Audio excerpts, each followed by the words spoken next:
Hi boys and girls, I want to share with you today one of my favorite books called Christina, Katerina, and the Box. It's written by Patricia Lee Gouch. Christina Katerina liked things.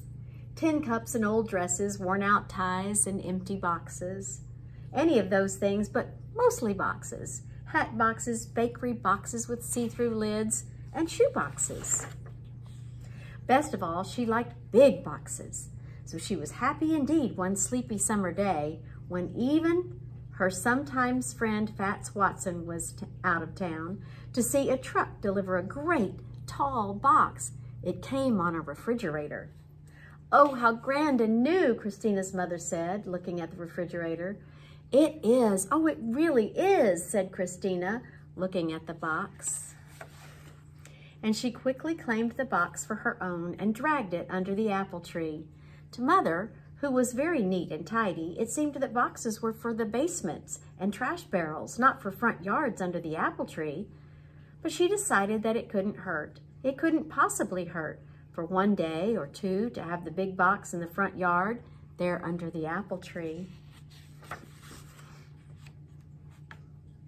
That afternoon, Christina's father cut a window and door in the box, and Christina painted on turrets, a drawbridge, and bolts for the door, and the box became a castle. Inside, she put sticks on the windows for iron bars, and she brought in all her cups and saucers and a lot of fig Newtons in case there was a battle and she couldn't get out. For 2 days, she and her bears lived and played in the castle peacefully.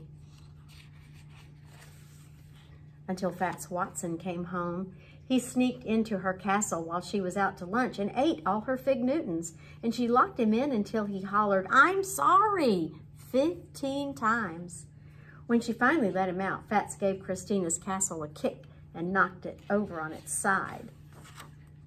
Mother came out and saw the fallen box. "I see that's the end of the castle, Christina," she said with a smile and started to haul it away. "But that's no castle," said Christina, hauling it back again. "That's my clubhouse." And it was for 3 long days right there under the apple tree. Christina changed the window into a door and the door into a window. She put in 2 benches for members and a chair for the president. And she painted "Keep out, members only, and danger to enemies on the outside." And she let Fats join. Then they met in the clubhouse, which was very dark when the door was closed and very secret. And they spit on a nickel and swore to be friends forever, and they were. Until one day when Fats got angry at always being vice president. He climbed on the clubhouse roof and promised to sit there until Christina made him president. Only the roof caved in first, and Christina disbanded the club. When Mother saw the sat-in box, she brushed her hands together. Now she would have her nice, neat yard. "Well," she said, "that is the end of the clubhouse," and she tugged it toward the street. "But that's no clubhouse," said Christina, tugging it back again. "That's my racing car, Hermione, and I'm late for a race." Before speeding off, Christina put the top on the bottom, turned the window into a cockpit, and on the side she painted 2 magnificent curling silver horns, which she blasted at Fats every time she rounded the apple tree. For 2 days, she raced around the yard and won every time. Until Fats said he'd take a look at the motor, that it didn't sound quite right. When he cut off the nose to get a look at the motor, the car collapsed. Christina's mother was relieved. "Well, that is the end of the racing car," she said, and she pulled the cardboard toward the trash barrel. "That's no racing car," said Christina, pulling it back again. "That's the floor of my summer mansion, and I'm going to have a ball." And she did, right there under the apple tree.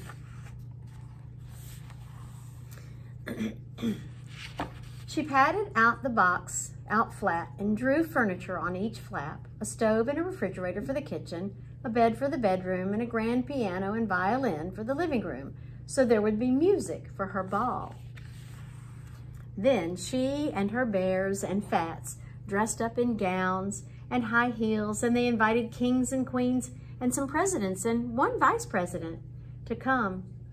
And everybody came, and they danced and danced until their feet hurt and they had to take off their shoes.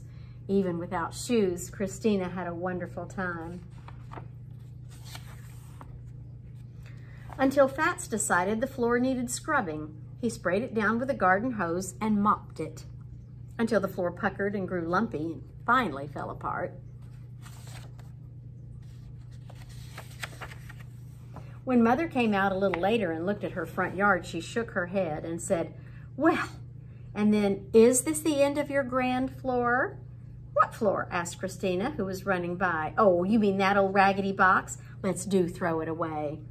Mother breathed a sigh. At last she could have her nice, neat yard. "But quick," Christina said. Fats's mother got a washer and dryer today, and he's bringing 2 ships down now.